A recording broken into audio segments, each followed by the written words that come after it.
Hello Liban, welcome. Maganagaan dhuftan. Okay.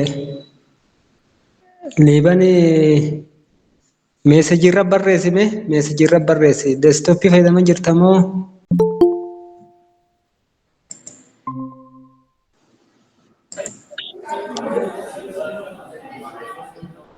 Yooyaa yooyaa.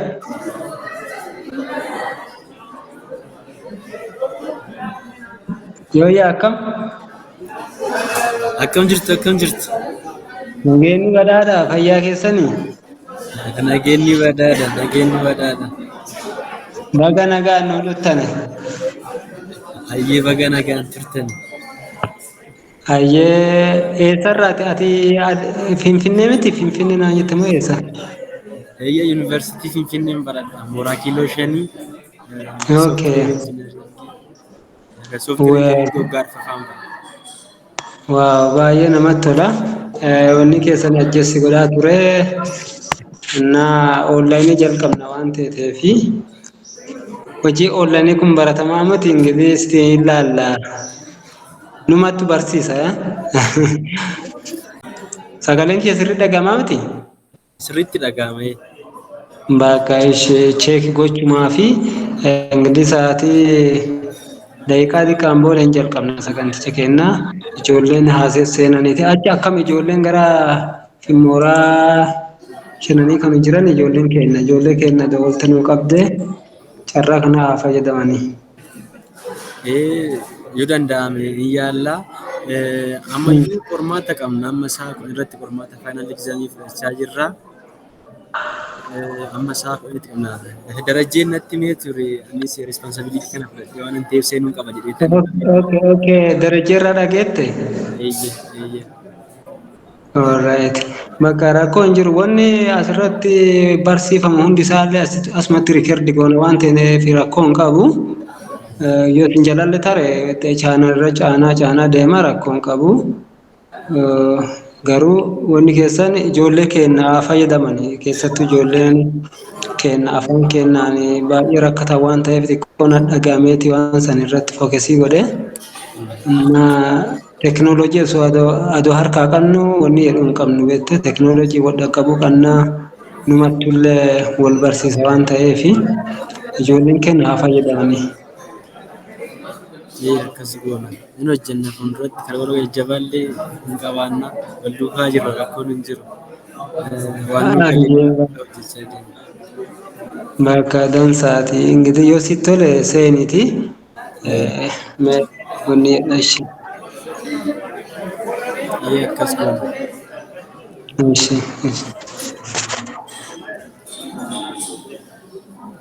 So waan irratti xumurtan nu beeksisaa bakka kilaasii waan hin qabuuf nama ga'uuf han jedha. Waan irratti xumurtan nu beeksisaa deema.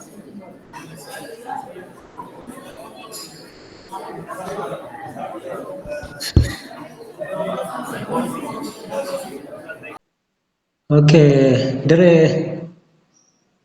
kompiitara kee deeskitooppiidha yoo deeskitooppii ta'e mina beeksisuu irratti chaatbooksii irratti.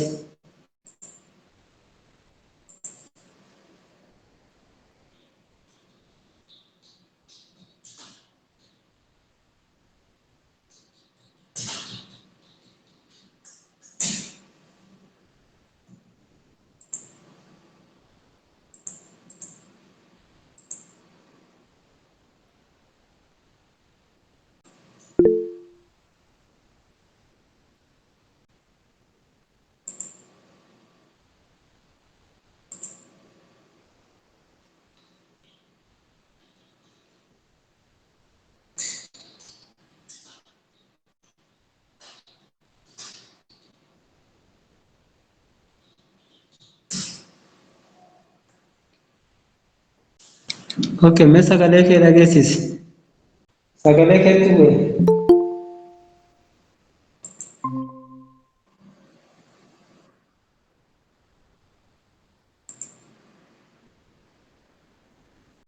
Mee sagaleen kee nagama? Yoo ni dhagamu ta'e mee nagama adiin barreessi. Sagaleen kee nagama? Mee cheek kiyya dhagamaa jiran fakkaata. Yoo si dhagamuu dide tarii cheek godhmee kanaaf dursaa seenaadha jirra. Hiika gurmuu.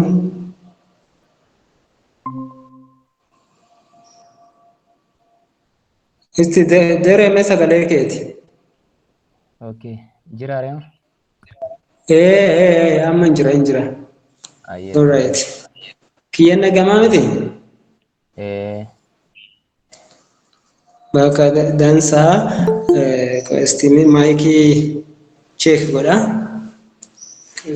Sagaleen kiyya akka sirra banyaaf. Amma sirri dhagamaa? Dhagaan jira. Dhagamuu isaa dansaa. Okay, namni lama Darajjee Abbulee two personal joining.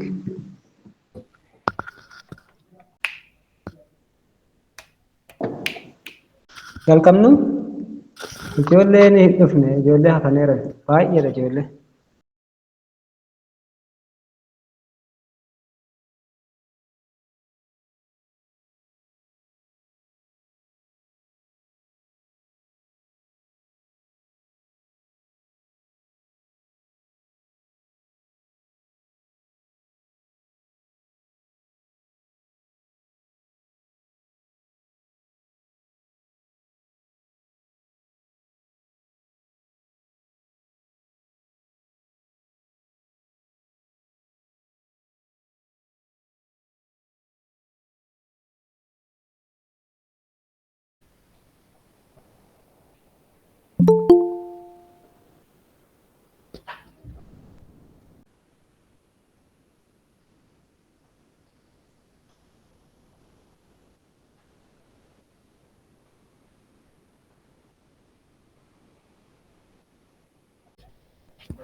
Hello. Darajjee sagalee keeti mee mute godhi ati. Ani? Mute godhadhaa.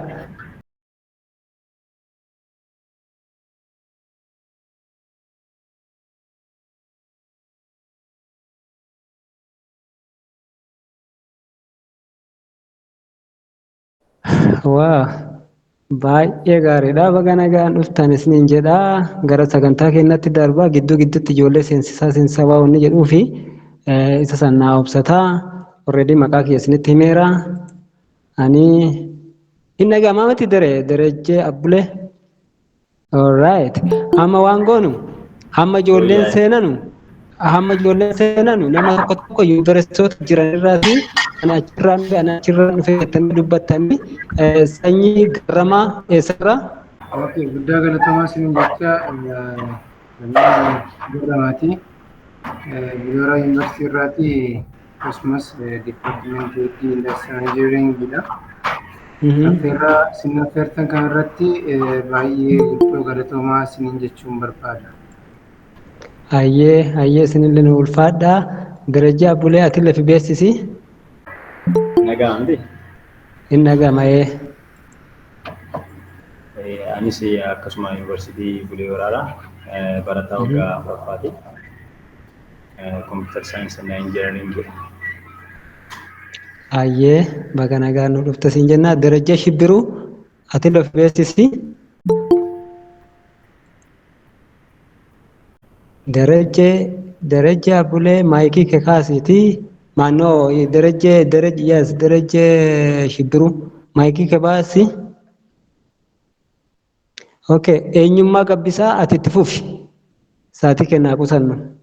I think Darajjeen Shibbiruu Haromayaa Yuunivarsiitii irraati. Eenyummaa gabbisaa hin dhageeffattaa? Dhagaa jirtaa? Alright, Gammachuu Garramaa. Gammachuun maayikii isaa hin dhagamu. Gujii Girjaa Tuubii kan jedhu mee ati lafi beeksisi yoo maayikaan kee hojjete daqiiqaa tokko sii kenna. Okay, Haayiluu Goobana. Gujii Girjaa Bulee Horaa irraa. Okay, maqaan kee eenyu? bakka Hayilee Goobanaa meetti fufi. Hayilee Goobanaa dhagamu. Okay, Gujii Girjaatuu ati miuti godhi. Warri dubbatan miuti gootan deebitanii. Liiban Geetachoo dhaga'u. Olaantu. Okay.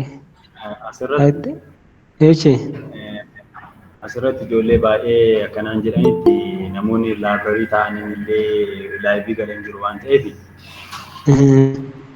xiqqoo ishii dubbachuu hin danda'an. Fakkeenyaaf amma olaantuun laabirii keessa jirti alaalatti mul'ata. Yaaduun isaanii laabirii keessa jirti waan ta'eef dubbachuudhaaf ni ulfaata. Adaamaa irra jiru kun kan akka Tsiyoon Raggaasaa kana gara Amboos jiru. Yordaanos akkasuma kun jijjiiru kun Haramaayas jiru. Bakka dansaadha. Iddoo irraa walitti dhufuun keenya kuni bu'aa teekinooloojii waan ta'eef kanaaf gara sagantaa kiyya guyyaa har'aatti darba. Gidduu gidduutti ijoollee seensaatu waan jedhuuf obsanaa qabaadhaa. Har'a isuma gaan giddaa ilaalla. Fundamental concept of programming asitti ilaalla. Skill gaappii barataan keenya qabu irratti gadi buunee ilaalla. Barnoota garaagaraa ta'uu danda'a. Keessattuu programming language irratti skill gaappiin yeroo baay'ee asirratti mul'ata. Kanaaf skill gaappii kanarratti barataa hundaa qixxee godhuuf yaala.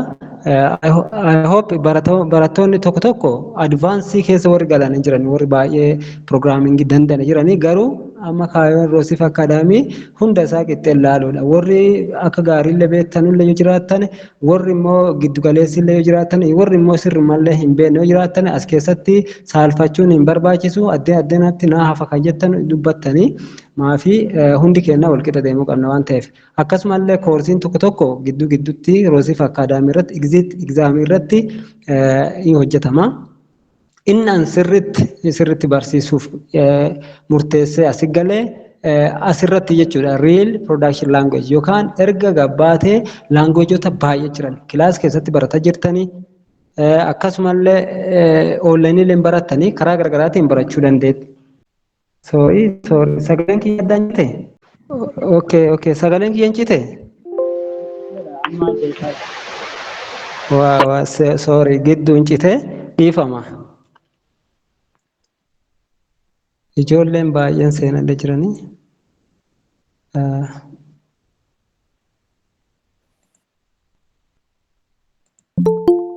Okay, dhiifama duuba deebite. Amma nagamaa miti?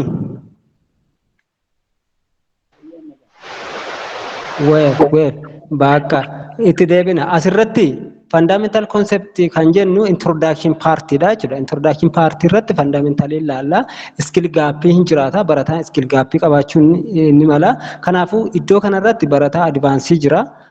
Barataan giddugaleessi jira. Barataan gonkumaa pirogiraamingii hin beekne jira waan ta'eef Roosif Akaadaamiin warri murteesseetti galee hunda isaa qixxee tokkotti ijoolleen keenya warri advaansii irra jirtan warri intermediate irra jirtan obsanoo qabaadha yeroo nuti introduction ijoollee barsiisnu jechuudha. Maaf jennaan namni qixxeen ta'u waan ta'eef skill gaappii irratti hojjenna. Akkasumallee immoo exit exam irratti hojjenna jechuudha. Isa kanarraa waan hojjennuuf isarratti baay'ee gad fageenyaan hojjenna. Garuu caalatti kana isin barsiisuuf murteesse real production language kan jennu erga gabbaane erga eebbifamtane yookaan onlaayinii hojjechuu dandeettan yookaan qacarantanii hojjechuu dandeettanii laangueejoota amma kilaasa keessa barattanuu fi laangueejoonni gabayaarra jiran yookaan erga kaampaanii tokko join gootane garagaraa jechuudha. Fakkeenya C++ hin jira, HTML hin jira, PHP hin jira. Isaan kana kilaasa keessatti hin barattan. Akkasumallee Python illee hin jira. Haa ta'u malee har'a kana gabayaarra kan jiru isa kami?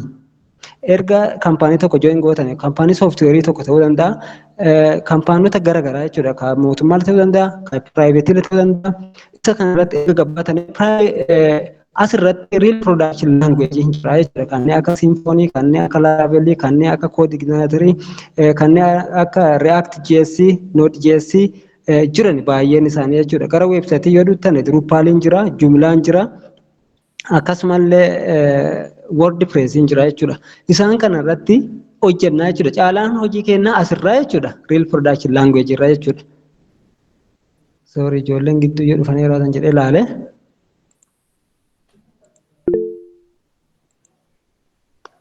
Alright. Kanaafuu isa kanarratti asirra turraa jechuudha. Inni biraa immoo programming language koorsonni baay'een jiranii kan kilaas keessatti baratan jechuudha. Inni kun advance ta'ee baratamaa jechuudha. Akka kilaas keessaati moti. Teknikaalii baranna. Nu biratti teoriin baay'ee hin jiru. Koodiidha. Onlaayinii gallee koodii barate. Akkuma kana baratanii akkuma kana karaa ittiin isin barsiisa. Namni hundinuu qixxee tokko. Ijoolleen keenya afaan kennan sirriitti baratuu qaban. Waan ta'eef asirratti programmingii introductionii kaanee haga advaansiitii jechuudha. Of course addina keessa ijoolleen advaansii gootanii jirtan. Garuu qixxee tokko deemna. Namni wal qixaamte waan ta'eef asirratti sirriitti hojjannaa jechuudha. Inni biraa immoo dippiloomeentiidha. Dippiloomentii jechuun sarvarii irratti konfigureeshinii hojjechuu jechuudha. Sarvarii irra jechuudha. Appilikeeshinii hojjechuu dandeettanii? Weebsaayitii hojjechuu dandeettanii? Erga hojjettanii duuba lookaal maashinii irraatii gara sarvariitti maagireet goonaa jechuudha. Yeroo maagireet goonu sarvarii irratti envaaroomentiin maal ta'uu qaba? Seetaappii isaa sirra'uu qaba jechuudha. MySQL hin jira, vhost kan jedhan jira. Akkasumallee Ubuntu irratti jechuudha. Debian illee ta'uu danda'a, Ubuntu ta'uu danda'a, Sintooshii illee ta'uu danda'a. Achirratti akkamiin maagireet goonaa kan jennudha. Inni biraa immoo piroojeektii eebbaarratti gosan goonaa jechuudha. So inni biraa istaatik weeb peejii kaanee haga daayinaamikiitti hojjenna. Firiimworkii isaa hunda isaa ilaallaa jechuudha. Kana gaangeddaa ilaaleera, viidiyoo isaa yuutuubii irra ilaala. Rood maappii kennaa jechuudha. Istaatikii irraa kaanee daayinaamikii hojjenna. Daayinaamikii irraa immoo advaans PHP irratti firiimworkiin jira, Symfoniin jira, Laravelin jira, Codeignatoriin jira. Bootstrapii fayyadamnee peejota isaanii sirreessina. ORM jedhamu jira.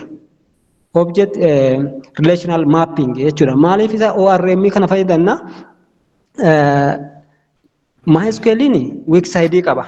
Weeksaayidii qaba jechuun kiyya maalidha? Security irra baay'ee salphaa waan ta'eef SQL injection irratti rakkoo waan qabuu fi ORM fayyadamna jechuudha.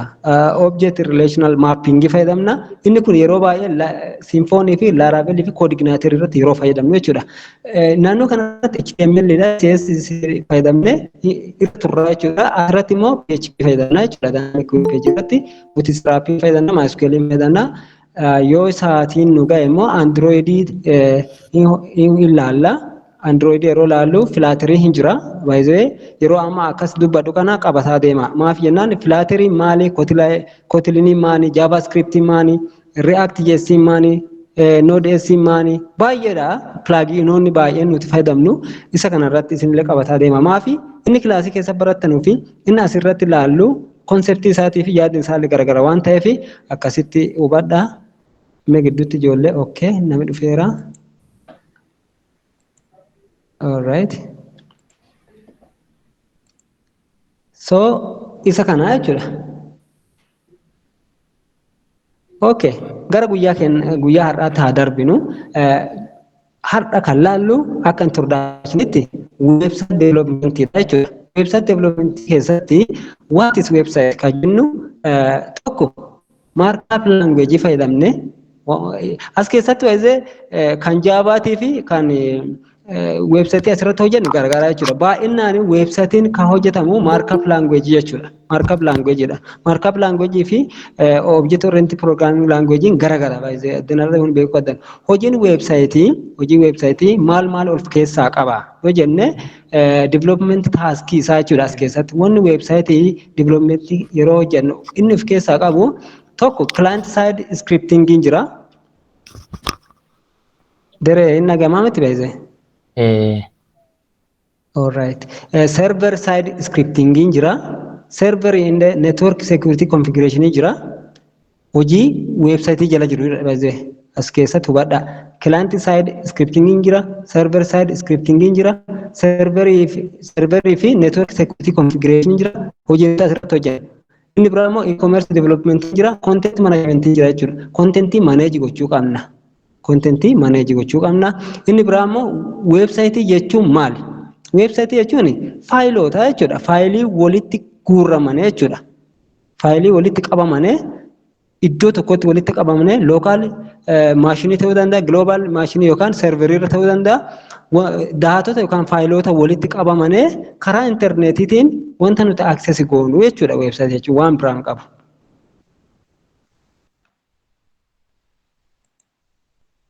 Okay, weebsaayitiin keenya eessarra taa'a? Weebsaayitiin keenya eessarra taa'a? Sarvariirra taa'a. Sarvariirra taa'a jechuudha. Sarvariin eessa jira? Daataa sentirii jira. Daataa sentirii jira. Lookaalii jalqaba fidnaa jechuudha. Lookaalii jalqaba hojjannee hojii isaa fidna. Duratti isiniin jedheera deployment paartiin jira isiniin jedheera. Deployment paartii jechuun weebsaayitiin ta'uu danda'a whatever inni hojjetan tokko migrate gootanii akka serveriirra keettanu jechuudha. Yeroo kana serveriirra ta'a data center jira lookaalii yookaan remote gallee hojjechuu dandeenya jira waan ta'eef kanaafuu serveriirra ta'a weebsaayitiin keenya jechuudha. Inni kun dhuma irratti wayzee deployment irratti erga lookaal maashinii keessaa yookaan laaptooppii ta'uu danda'a. Desktopii ta'uu danda'a egaa hojjetanii booda gara sarvariitti migrate goona. Gosi weebsaayitii sagalee keessan mulaatuun seenaa jira. Okay, sagalee keessan baay'isa gidduu. Gosi weebsaayitii front end developmentiin jira. Back end developmentiin jira, full stacking jira, website developmentiin jira, desktopiin jira, mobiiliin jira, geemiin jira, embeddediin jira, security developmentiin jira. Asirratti kan nuti focus goonu front end back endidha. Yookiin front end yookaan back end irratti caalatti hojjechuu dandeettan. Front end irra namni ogummaa isaa qabu back end irratti qabaachuu dhabuu danda'a. Namni back end sirriitti danda'u front end sirriitti danda'uu dhabuu danda'a. Garuu namni tokko front end fi back end maal front end maal kan jedhu waliin laalla. Front end fi back end iddoo tokkotti maal jedhama full stack development jechuudha. Namni tokko front end illee yookaan back end illee isaan lamaanuu ogummaa isaa walitti qaba taanaan full stack development jenna developer jenna jechuudha. Kun ogeessa guutuudha baay'ee muuxannoo yeroo tokko qofaan dhufuu miti nama naannoo front irra turetti meemi back end illee danda'uu danda'a walumatti yoo qabaate baay'ee wanni kun dirqamaa miti front end irratti danda'uu dandeetta yookaan back end irra keessa tokko yoo dandeette yeroo beeksisi baay'ee baay'inaan front end irra jedhuu danda'a back end irra jedhuu danda'a yookaan full stack development jechuu danda'a garuu isa kana lamaanuu yoo qabaanne gaariidha. Isa kana lamaanuu maal akka ta'e waliin laalla waan ta'eef inni kun bakka tokkotti website development jedhama jechuudha. Inni kun hundinuu jechuudha. Front end back end walumatti website development jechuudha yookaan misooma moosajii jechuu dandeenya. Inni biraa immoo akkuma duratti ilaalle website already server irra keenyarra jechuudha. Let's say akkasitti fudhadhaa. Sorry ijoolleen abdiisaa seenaa jira. Har'aa fi obsaa fi guyyaa biraa garuu sa'aatii irratti ta'uu qaba. So weebsaayitiin keenya eessarra jira isiniin jedheera serveriirra jira. Inni kun baay'ee dirqamaa miti. Dhuma irratti erga fixxanee daataabeezii irratti eega hojjettanii front end isaarra erga hojjettanii achiin booda maal gootanii migrate goonaa jechuudha gara serverii. Erga gara serveriitti migrate goonee how we can access that website akkamiin access gochuu dandeenya. Kanaafuu browser kan jedhu konseptiin jira. Browseriin keenya yeroo baay'ee client irra jira jechuudha. Client inni amma isinitti mul'isaa jiru kun clientoota jechuudha isaan kun yookaan mobilii ta'uu danda'a, desktopii ta'uu danda'a yookaan laptopii ta'uu danda'a whatever isa kanarra teennee browseriidhaan yeroo nuti websaayitii access goonu. Websaayitiin suni kan access ta'u through internet karaa internetiitiin access ta'a jechuudha. Maafi fakkeenya fudhannee Google kaampaanii keessa ta'uu danda'a. Facebook yeroo fakkeenyaaf access gootanu internetiin maal isin access hin ta'u. Kanaafuu inni sun websaayitiidha jechuudha. Daataa garagaraa kan yuuzeroota qabateera. Sarverichi suni fagoo jiraachuu danda'a. Lookaalii jiraachuu danda'a garuu internetiin jiraachuu mala jechuudha. So yeroo sanii maal fayyadamna? Browserii fayyadamna.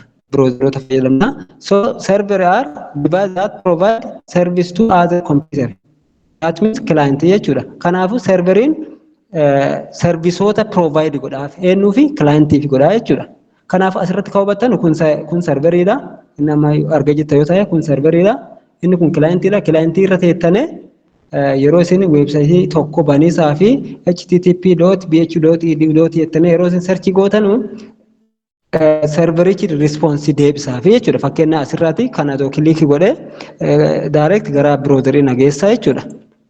Inni biraa immoo IP dha. IP'n konseptii isaa baay'ee gaariidha. Maaf jennaan wanta remotely jiran tokko access godhiisaaf jalqaba IP maal akka ta'e beekuu qabna jechuudha. So how internet knows to send data? Internetiin akkamiin daataa nuti gaafanne yookaan daataa nuti ergine akkamiin beekee directly computer sanarratti erga. Fakkeenyaaf computer nama tokko irratti erguu barbaadera sana akkamiin erga yoo jenne konseptiin IP jiraachuu malee.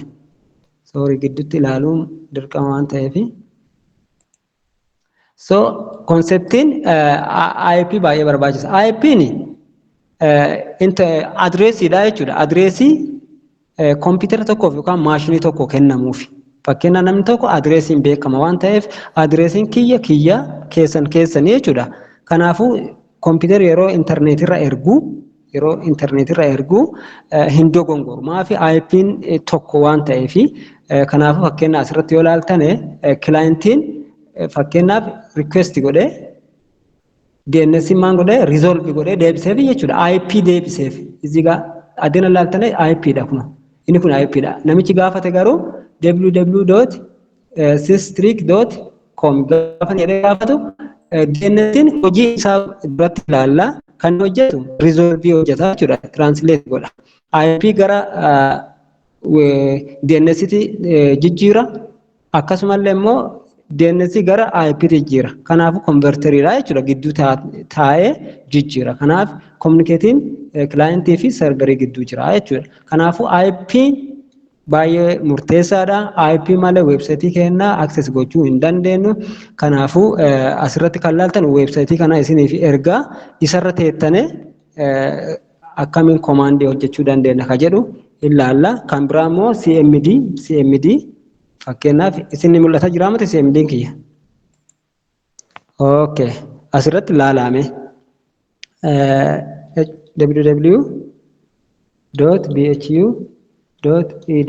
www.bhu.edu.et gaafan jedhu sorry ping jechuu qaba. Ping. Okay. Isin mul'ata yoo ta'e IP naa deebise. IP naa deebise.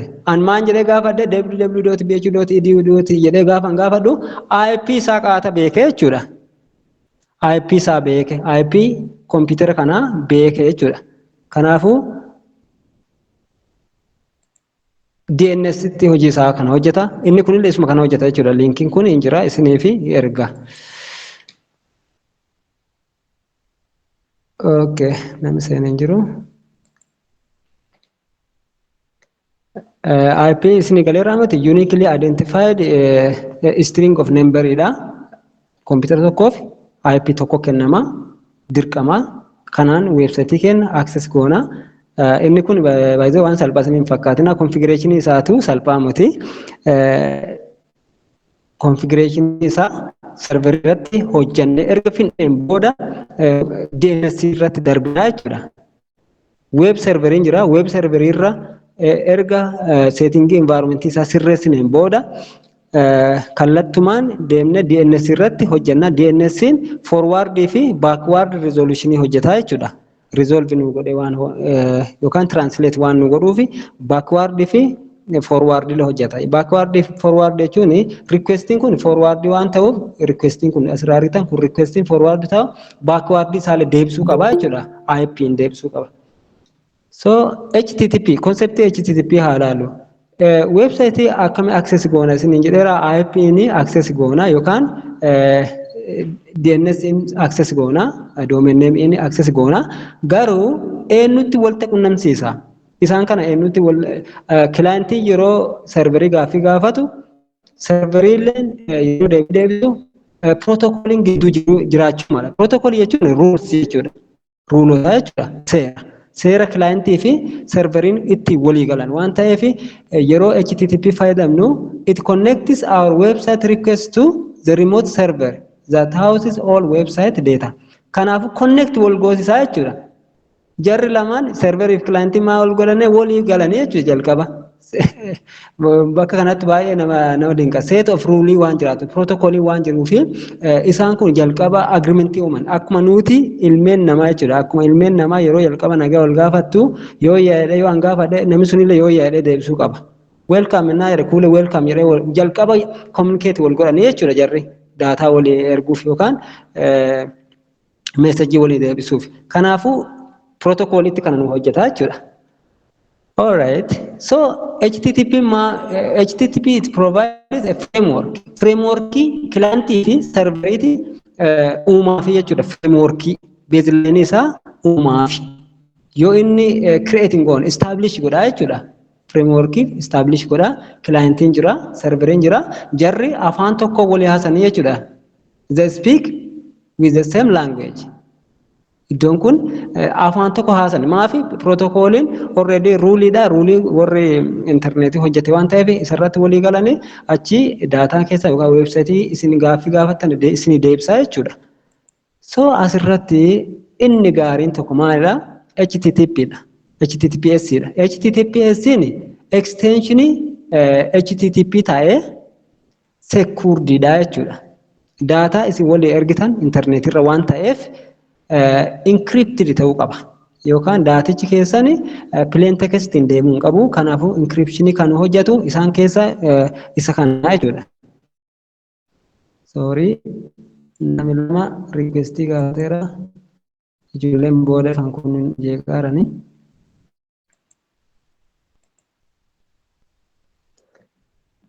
So asirratti ilaala. Asirratti ilaala HTTP'n jira taanaan securedidha jechuudha daataan kun. Sagalee keessan mute. So it uses encryption for secure communication over computer network. Kanaafuu it's widely used on the internet. Baay'inaan kan fayyadamu HTTPdha jechuudha. Maafi daataan nuti walii erginu daataa internetirraa waan ta'eef haakeroonni gidduun galanii akka isaan break godhanii daataa keenya ilaalleef HTTP fayyadamuun dirqama. Websaayitii takka erga sarveriirra gooneeti dirqama HTTP qabaachuu qaba. Isinitti mul'isa baay'ee amma asirratti yoo isinii mul'atu ta'e isinii kan mul'atu taanaan yuunivarsiitiin keenya bhu.edu. Okay, iddoo kana yoo ilaaltane securedidha. Isin mul'ata barii. Iddoo kana securedidha. Maafi HTTPS waan qabuuf securedidha jechuudha. Let me back. So inni kuni protocolii transport layeriti. Security'n kun duratti SSL yennaani secure socket layeridha. Amma immoo yeroo ammaa transport layer security jechuudha. TLS dha jechuudha. Inni kun jechuudha. So asirratti ilaala data diagramii keenya kana ilaala. Iddoon kun cufamaadha. Iddoon kun cufamaadha. Tarii isin mul'atu ta'e HTTPS waan ta'eef cufamaadha. Kan kaanii banaadha. HTTP yoo ta'u banaadha. Asii achi www.bhu.edu kan jedhu asii achi barreessina. Inni kun jalqabe balballi isaa cufamuu qaba. Daataa keenya asirra gaachuuf. Kanaafuu garaagarummaa HTTP fi HTTPS akkuma dubbadheedha gidduu kanatti masmarri isaa cufamaadha. Websaayitiin keenya encrypted ta'ee daataa isaa sirriitti secured ta'eera jechuudha. Isa kana yoo ilaaltan HTTP banaadha. Inni kun banaadha. Almost serverii keenyarra galanii abbaan fedhe waan fedhe itti taphatuu danda'a jechuudha. Websaayitii keenyarratti kan isaanii nurratti posti gochuu hin mala. Iddoon kun serverii waan ta'eef kun serveriidha. Kuni kastamerii yookaan haakeroota ta'uu danda'anii gaafa isin seenan balballi isaa banaadha. Seenee waan barbaade asirratti hojjeta. Inni kun secured waan ta'eef balballi isaa cufaadha. Almost serverii keenyarra galuu hin danda'anu. Kanaafuu konseptii websaayitii keessatti inni barbaachisa. Inni duratti isin dubbadhe tokko DNS dha. DNS'n hojiin isaa it translates human readable domain name. Human readable kan jennu www.bhu.edu.it dha. To machine readable IP address. Machine maan dubbisa IP dubbisa. Ilmeen namaa maan dubbitti human readable kan jennu www.bhu.edu dha jechuudha. So IP'n fakkeenyaaf isa kana qabadhaatti ilaalame www.bhu.edu.it kan jedhu kun kan maa jechuudha. Isuma kana dooma asirraa dhufee koppii godhee asirratti search godhee tarii mul'atadhee yaada. Argitanii miti? Direct IP hin bane amma isa kana IP hin bane isa kana ammoo domain name hin bane. Kanaafuu IP maashiniin dubbifama. www kan jennu yookaan domain name isaa kun domain name jedhama, kun IP jedhama. Inni immoo yeroo baay'ee IP nu jijjiira jechuudha DNS kanatti hojjeta jechuudha. Baay'ee wanta ogeessi tokko serverii irratti hojjetudha. DNS serverii irratti hojjenna jechuudha. Nuti amma akka ICTtti asirratti hojjenna baay'inaan web serverii irratti hojjenna, DNS serverii irratti hojjenna. DNS serverii hin jirre ta'inaan IP qofa access goota akka inni IP gara kana jijjiiru. Isa kana immoo gara IP akka jijjiiru forward fi backward isaallee hojjennee configure goona jechuudha. Inni biraa koodii barreessuudha. Gara weebsaayitiitti seenaa jira waan ta'eef kanaafuu serverii fi clientillee fi script barraa jechuudha. Koodii barraa. Koodiin kun language jedhama yeroo baay'ee computer language, markup language jechuu dandeettanii yeroo kana maaliif language jedhame? So they include vocabulary and grammatical rules for communicating with computers. Vocabulary fi grammatic rule illee hin jira waan ta'eef kanaaf language jedhame. So they also include special commands, abbreviation, punctual that can only be read by device and program. Kanaafuu waan achirra jiru abbreviation jiraachuu danda'a, command jiraachuu danda'a, punctuation baay'een jiraachuu danda'a. Isaan kana nu hojjeta jechuudha akka language tokkooti, language computeraa tokkooti. Akkuma language Ingiliffa ta'uu danda'a, Oromiffa ta'uu danda'a, grammar qaba, rulii qaba, dictionary qaba. Akkuma isaan computer illee qaba jechuudha. So computer baay'een isaanii kan barraa'u languageedha. Languageen kun front end fi back end dha. Front end irratti kan fayyadamna, back end irratti language kan fayyadamna kan jennu full stack development irratti jechuudha. Concept isaa front irratti back end irratti kan jedhu ilaalla. So front end development kan jennu what does front end mean? Kana jechuun maal jechuudha? Front end kan jennu client side irratti kan hojjennudha. Client jechuun isuma amma isin desktop yookaan laptop qabaatan irratti hojjettan. Sorry ijoolleen tarii jedhu fayyadatan. Sorry. Bakka isaan baafatan marfanii. Haaseenan dhaafne guyyaa biraa garuu hin seensisu. Front end irratti kan hojjennu client side jechuudha. Client side irratti website yookaan software tokko fuulli isaa kan bareedu. CSS ta'uu danda'a, Bootstrap ta'uu danda'a, JavaScript ta'uu danda'a, isaan bareechinee hojii hojjennu jechuudha bakka in general. Waan hatataa keessa galuun barbaachisu. Front end irratti mana bareechuu jechuudha. Mana hundee isaa qofa ijaarree yookaan back endiin hundeedha.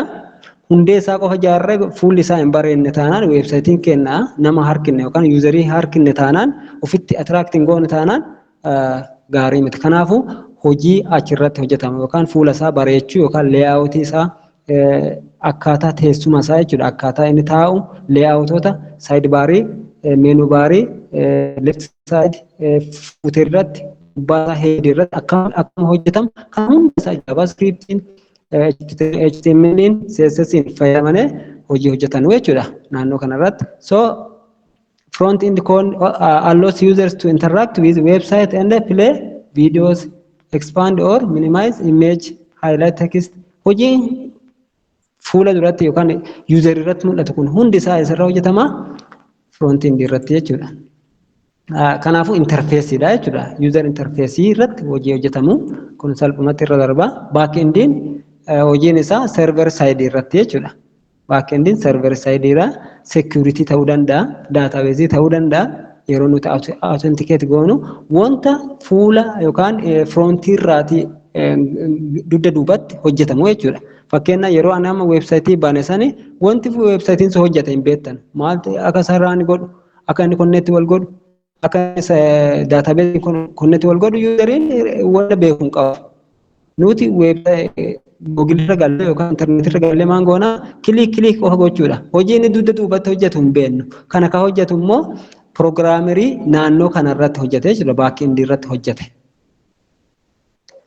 So salphumatti kana HTML, CSS, JavaScript kuni front end irratti hojjenna. So languagein baay'ee isin beekuu qabdan languagein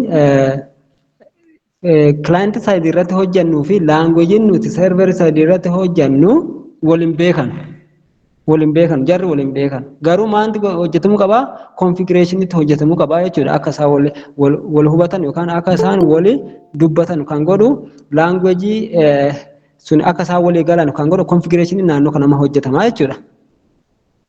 Kanaaf ogeessi naannoo kanarratti hojjetamaa jirama back end developer dha jechuudha. Kanuma full stack ni durattu isin himera. Full stack developer nam jennu tokko nama front end fi back end irratti hojjetu. Website ta'uu danda'a, kan mobaayilii ta'uu danda'a, kan kompiitaraalee ta'uu danda'a. Nama naannoo front end irratti yookaan back end irratti hojjetu. Isaan lamaan bakka tokkotti full stack jennaan jechuudha. Isaan lamaan waa walitti qabateeruuf. So asirratti stack refers to the different technologies that handle different functionalities on the same website like the server or interface. Asirratti kan beekuu qabdan different technology HTML ta'uu danda'a, teknooloojiin asirratti fayyadamnu laanguujoonni jechuudha. Different language ta'uu danda'a, functionality isaa different ta'uu danda'a. Jarri kun lamaan akka isaan walii galan, jarri kun serverii fi client akka isaan walii galan hojii hojjetamu jechuudha asirratti. Configuration hojjennee akka isaan walii galan, akka isaan communicate wal galan, fakkeenyaaf website hojjettanii yoo database itti access gochuu barbaaddan wal qunnamsiisuu qabna jechuudha. Dirqama client fi serveriin wal qunnamuu qaba jechuudha. Wal arguu qaba, wal dubbisuu qaba jechuudha. So full stack developerin muuxannoo waggaa baay'ee nama qabudha. Fiildii kanarratti naannoo kanarra nama ture ta'uu qaba. Maafi front irra turuu danda'a, back end irra turuu danda'a. Isaan lamaanuu sirriitti bilcheessee beekee full stack developerii jedhama jechuudha namni naannoo kanarra beekamu. So website developmentiin yookaan misoomii website yookaan marsarii asirratti hojii isaa maalidha? Front end, back end fi yookaan full stack developerii hojii inni hojjetu jechuudha. Wanta yookaan front end qofaan yookaan static jechuu dandeetta baay'ee naannoo kanarratti statically yoo hojjette dynamic goote back end irratti jechuudha PHP itti fayyadamtee PHP fayyadamtee asirratti HTML fayyadamtee CSS fayyadamtee erga ittiin booda websaayitiin keetti dynamic ta'a static irraati. Kanaafuu hojiin websaayitii front end qofaan websaayitii jechuu hin dandeenyu back end isaa hojjechuu qabna maafi waan update ta'u tokko waan jiraatuufi isa sanii inni biraa language naannoo kanatti fayyadamnu jechuudha. Amma kilaasa keenya keessatti language nu barannu HTML, CSS, PHP, MySQL dha. Akkuma achi sedhuun JavaScript illee dabala jechuudha. So front end web development language asirratti fayyadamnu HTML jira, CSS jira, durattuu dubbadheera waan ta'eef akkasumallee JavaScript jira. JavaScript illee client side irratti hojjetama. Client side script dha inni illee jechuudha. Garuu JavaScript maan qaba? Library qaba. Library isaa jQuery, React dha. Keessaa tokko fudhannee JavaScript dhaan barreessina jechuudha. Kanaafuu baay'ee gaarummaan JavaScript maalidha? Duubatti deebisnee ilaala dynamic programming language dha jechuudha. Yoo isa itti hin daballe peejiin keenya interface isaa hin bareedu, interactive miti jechuudha. Kanaaf JavaScript drop down menu, sliderii, formii, animationii wantoota akkasii kana peejii keenya irratti dabaluu barbaanne ta'ee JavaScript fayyadamta malee HTML fi CSS qofaan waan itti hojjetu hin jiru. JavaScript itti fayyadamne sirriitti web peejiin keenya akka dynamic ta'u yookaan akka responsive ta'u websaayitiin keenya baay'ee responsive ta'uu qaba. Responsive jechuun kompiitara qofa irratti banuu qabu. Akkasumallee moobaayilii irratti qixxee moobaayiliitiin saayizii moobaayiliitiin dhufuu qaba. Yoo isin bantanu qixxee moobaayiliitti deebi'uu qaba. Responsive jechuun isaa jechuudha. Yoo fakkeenya responsive goone ta'e websaayitiin keessanii moobaayilii irratti hin banu seeraan jechuudha. Kanaaf responsive JavaScript illee jira, Bootstrap illee jira, waliin laala baay'inaan. Alright, back-endin language back-end irratti fayyadamnu yeroo baay'ee naannoo sana irratti wanta akka security, wanta akka database, wanta server configuration wantoota akkasiin sun hundi isaa backend irra jiraata. PHP dha jechuudha. PHP jira, Python jira, Java, C Sharp jira, Node.js jira. Node kun bu'aa isaa maalidha? JavaScriptiin run ta'uuf Node.js kun yoo hin jirre ta'e Javaan keenya run hin ta'u. Keessattuu React yeroo fayyadamnu isa kana caanuun dirqama. React yeroo fayyadamnu jechuudha. Isaan kun backend language'oota. Websaayitiin nuti hojii isaa fi karoorfannee itti galle kana caala baay'ee bareeda. Amma harkumaan akka diizaayinii godhee isinitti mul'ise malee kana caala baay'ee bareechina. Asiin saayidii baarii isaa asiillee immoo raayitii fi leeftii isaa sirriitti hojjenna. Jala isaa kana sirriitti hojjenna. Gubbaa isaa asiin immoo islaayidii sirriitti hojjenna. Environmentii isin hojjettanii nu eeguu qabdanu zaampii caanuu qabdanii. Duratti viidiyoo tokko hojjedheera. Notepad ++ jiraatu qaba. Sublime Textiin jiraatu qaba. Visual Studio keessaa tokko dha. Kun dirqama. Zaampii fi editoroota keessaa immoo tokko. Visual Studio dha baay'ee ani kan fayyadamu baay'ee namatti tola. Inni waan ta'eef isa caantanii kanaafuu summarize yoo goone website development checklist tokkoffaa information gathering dha. Website tokko hojjetisaa fi hojiin isaa asirratti websitein design goona, develop goona jechuudha yookaan build goona. Yeroo goona kana information gathering jira, planning jira, site mapping jechuudha. Site mapping jechuun isa kana. Site mapping isa kana site mapping sirriitti qabaatu kana. Sadinneetuma websaayitiin keenya olii gad ta'uu hin qabu. Inni biraa immoo diizaayinii hojjetta. Iddoo kanatti keleriin fa'aa, leeyaawutii maaliin kun sirriitti jira. Inni biraa immoo kontentii barreessuu qabna. Kontentii isaa sirriitti barreessuu qaba. Sirriitti kontentii isaa bareeduu qaba. Yuuzaroonni keenya websaayitii keenya sirriitti yeroo viizit godhanu sirriitti daataa irraa argachuu qabani. Kontentiin keenya yuuzarii keenya harkisuu qaba. Asitti immoo isa kana kontentii kireet godhannaa jechuudha jalqaba. Erga isa goonee koodii barreessinaa. Developmentii as jalqaba. Inni biraa immoo testingiin fa'aa jira. Maintenansiin fa'aa jira. Isa kana fakkaata. Site map kan jennu isa kana websaayitiin tokko hoomii qaba. Service linkootiin jira. Sablinkiin jira. Kana walumaa adda. Thank you horaa bulaa. Eebbifamaa gaaffii qaddanu akka isin yaada kaachanu hin barbaada waan ta'eef. Amma maayikii keessan bantanii dubbachuu dandeettanii yaada jiru yuunivarsiitota dura yuunivarsiitii irraa yaada keessan mee dubbadha. Maal fakkaata? Akkam fakkaata ishee mee dubbadha eenyudha? Nagaama. Hin nagama eenyudha? Nagaama. Hin nagama. Eenyudha gammachuudha dubbadhu. Galatooma akkasumatti akka itti fuftan barbaanna. Gammachuu dheeressaatii. Ishee eessarraati gammachuu?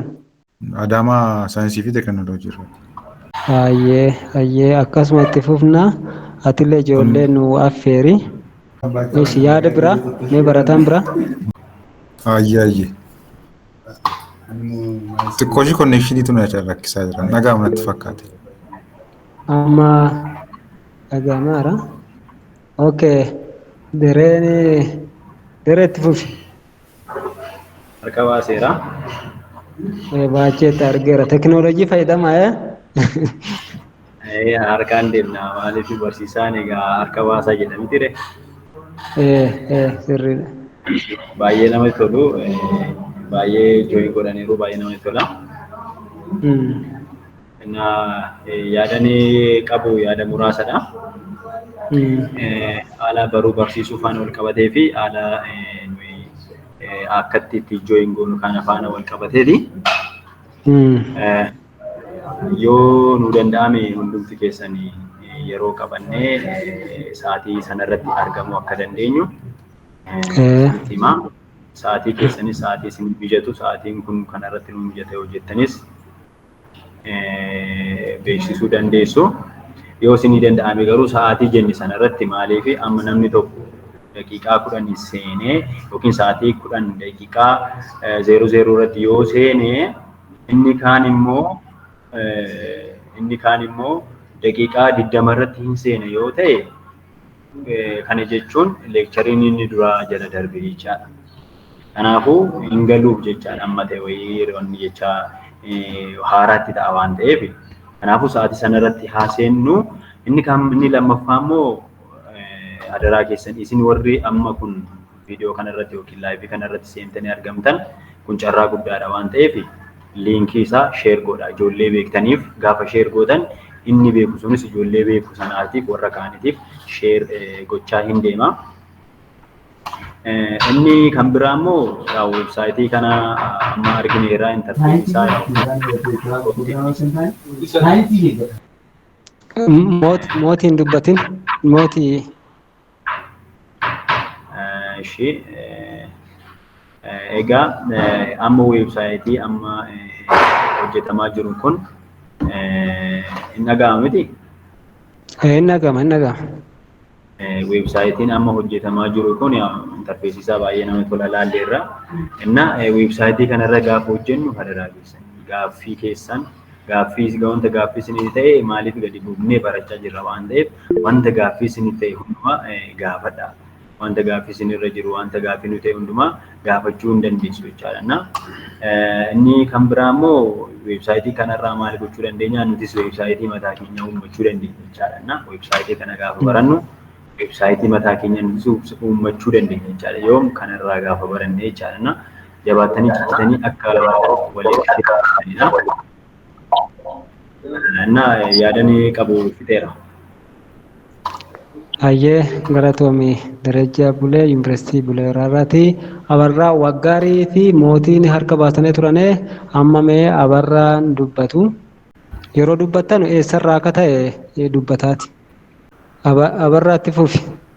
Okay, yoo yaadan qabaan nama biraatti fuuti harka baatteetta waan ta'eef abarraa. Okay. Namni gaaffii qabullee jiran mootii joon arginu. Ishi mootii moo eenyurra duratti harka kabaase. Yoo yaadan qabaanne itti fufne waan ta'eef guyyaa isinii tolu sila guyyaa kanarratti dubbanne gaariidha. Abarraa Waggaarii harka baafteetta garuu hin dubbanne. Ijoolleen Haromayaa Darajjeellee hin dubbanne dubbatuu qaba. Mattuu Yuunivarsiitiileen baay'eedha as keessa hin dubbanne. Adaamaalleen baay'eedha. Daqiiqaa ja'a qabna waan ta'eef sa'a 11ttidha waan kan xumurru. Daqiiqaa ja'a qabna yaada keessa sirra barbaadna. Asirratti yaada tokko ijoollee hunda beeksittee gaariidha. Okay. Itti fufi. Darajjee itti fufi. Okay, dhagamaa jiraam. Dhagama. Okay, baay'ee gaariidha. Eessarraa akka ta'e ibsiiti. Eessarraa akka ta'e ibsi. Okay. Darajjeen baay'ee jira as keessa immoo Darajjee Shibbirooti. Yuunivarsiitii Harammayyaa irraa jira. Yuunivarsiitii Harammayyaa irraa baay'ee bareedaadha. Caalaa immoo cimnee akka dhufnu jechuu barbaada. Ijoollonni immoo sagaleen dhagahamaa garuu keessatti ijoollee maayikii yeroo namni tokko dubbatu maayikii cufadha. Maaliif seera onlaayinii walii wal barreessisaa deemna. Yoo tokko dubbatu tokko jalaa miyuuti godha. Raasaa baata. Darajjee Shibbiruu itti fufi. Okay, baay'ee bareedaadha. Gidduutti immoo nuyi waayifaa nu jalaa badee ture warra asii immoo baay'ee wajjin hordofaarra. Baay'ee bareedaadha. Cimnee itti hafufnu jedha. Ammoo isa kaaniif immoo sa'aatiin fakkeenyaa fi namni tokko hundi keenyaayyuu barattoota waan ta'eefiyyuu amma akka gibbii keenyaatti immoo yeroo boqonnaarra jirra. Gibbiin biraa immoo barnootarra jiraachuu danda'a. Ishee kanaaf immoo sa'aatiin tokkummaa yookiin sa'aatii tokko irratti yookiin guyyaan tokko immoo qabamuun dirqama ta'a jechuudha. Guyyaa kana immoo asumarraan osoo iddoo kanarraan bu'ee osoo nuu qabdanii kaatanii asirraa buutanii jechuun barbaada. Galatoomaa. Oke, dari sama warri reeppii dubbadha. Warri reeppii dubbadha. Sa'aatii isii ta'e an sa'aatii hundinaa fi hin ta'a. Isiniif ka ta'u amma dareellee achi Haromaya Yuunivarsiitii irraati Darajjee Shibbiruuti. Asii Bulee Horaarraa Darajjee Buleeti. Ijoollee naannoo biraa nan qunnamne gamma sila isinimmoo waliin dubbadhaati. Isinitti beeka waan ta'eefi ijoolleen maarraa akka jiran qormatarra akka jiran ammoo boqonnaa jirtan isinitti beeka waan ta'eefi warri reeppii asirratti yaada jabaa dubbadhaati yookaan guyyaa biraa karaa teelegiraamii kiyyaanii isin beeksisuu hin danda'a. Akkuma kana seenuu hin dandeenya garuu viidiyoolee riikardiin ta'a moor qaamaan dhufanii baratanillee gaariidha. Kanaafuu isarratti isin warri reeppii dubbadhaati. Eshi haa ta'u akkas goona nagaa miti? Nagama. Asirratti yoo murteessuu baanillee bilbilumaan haasofnee ijoolleen kun murteessuu wayya jedhee yaada. Sa'aatii nuu danda'ametti sa'aatii ijoollee hundumtuu seenuu danda'an jechaadha. Nuti hundumtuu argamnee iddootti nuti access gochuu dandeenyu sana sa'aatii sana qabannee murteessinee yookiin gara galgalaa ta'uu danda'a yookiin guyyaa ta'uu danda'a. Guyyaa itti barnoota keenya faanallee hin buune guyyaa itti qormaata keenya faanallee hin buune ilaallee arreenji goonee ijoollee fiffilamaan kana tokko tokkoon na bira jiru waan ta'eef bilbilee nan qunnama karaa keessaa sosiisuu nan danda'a waan ta'eef rakkoo qabu. Mattu itti fufaa carraan keessan badhaadha. Isinuma kas jirra. Abdii Tolesaa mattuu yuunivarsiitii irraa dubbadhu. Namuu waa dubbadhaatii ba'a. Keessattuu yuunivarsiitii irraa makuma keessanillee yoo beeksistanii baatanillee guyyaa addaa guyyaa jalqabaa waan ta'eef mattuu yuunivarsiitii carraa kenneeraaf itti fufi. Carraan akka yuunivarsiitii galatoomaa jechaati. Barnoota onlaayinii kanatti sa'aatii qabachuun osoo itti mul'isanii deebitanii bifa viidiyoo riikeetti jedhanii osoo galii baay'ee gaariidha isaan barbaada. Baay'ee namni biraa jira. Daqiiqaa tokko qofa kennee hin cufa waan ta'eef isa kaan ijoollee riippii irraa dhageettanii warra as keessa jirtanii haala asirratti wal barsiisnu kuni karaa riippii dhageettanii waan ta'eef warri riippii irraa dhageettanii sanii warra riippii faana haasaa waan ta'eef garuu marsaan amma achitti fufu warra kanfaleetti itti fufa waan ta'eef haadhan tordaachiin nama hundinuu hordofeera garuu teelegiraam irratti wannicha galcha karaa saniin xumurreet gara hojiitti seenna. Mulaatu ati dubbattee wayyu moo deeskitooppii irra jirti?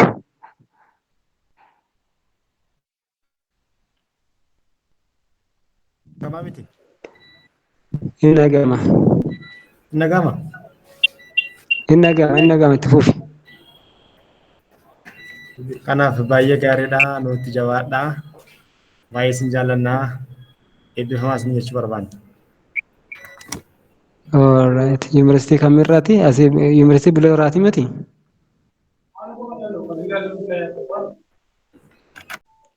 Baay'ee fudhannee irra warra nu barreessa jirullee.